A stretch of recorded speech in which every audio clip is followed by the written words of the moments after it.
Learning objectives.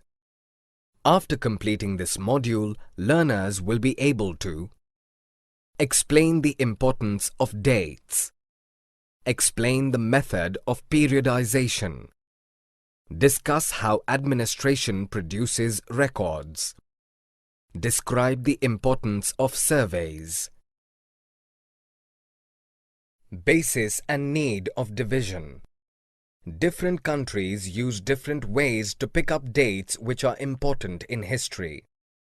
It could be the birth date of a king, or it could be a date when he started ruling, so it is up to our historians.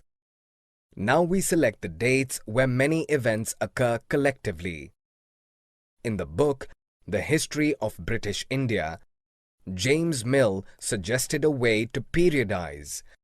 He divided Indian history into 3 sections, that is, Hindu, Muslim and British.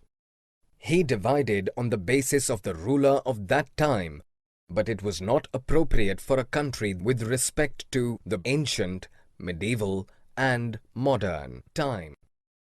This was really important as people couldn't study history because of its immense diversification, but this division made it much easier than before. History is not just about conquest and rulers, it's also how economy developed. Also, how people invented new things. Before the British rule, India was ruled by many different rulers in small parts, but with their arrival, the British India was way bigger. In the beginning, they came to India for trading of goods. They used to buy goods at cheap rates. They even produced crops that they needed to export, and soon they were involved in political matters as well.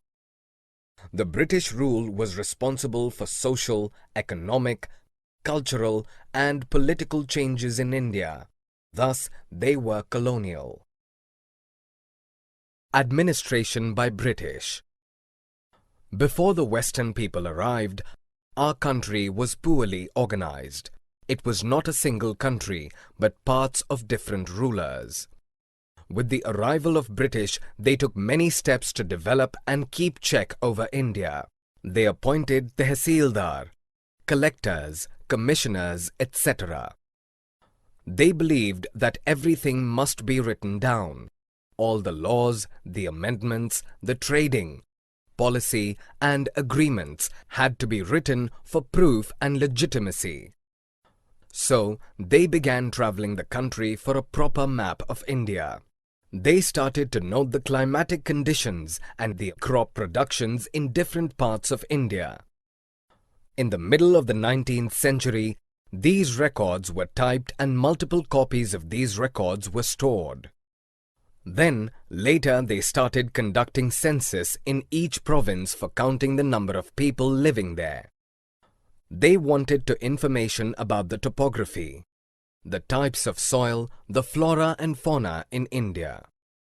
The attack of British was somehow advantageous for us, as they taught us so much and indirectly developed our society, which was not happening in the Mughal rule.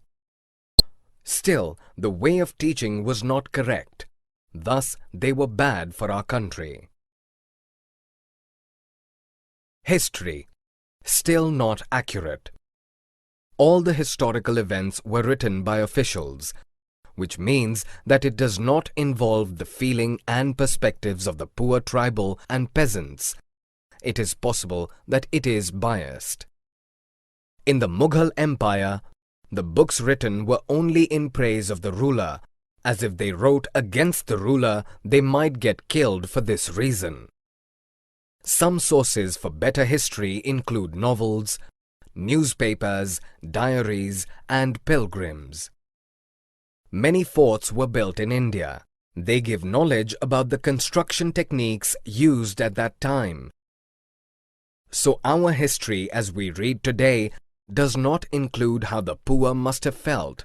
Thus, it is incomplete and there is no way to get that information. But this is done by collecting and correlating information from our ancestors as well.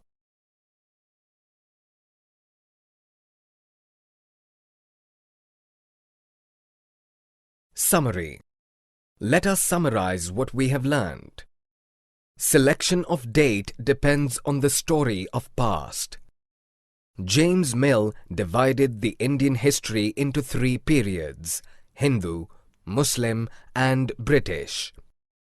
Specialized institutions like archives and museums were established to preserve important records. Surveys like botanical, zoological, archaeological, anthropological and forest surveys were in the list of British administration. The official records do not tell about the needs of people of India. Many official records hide the truth and only show one aspect of the event.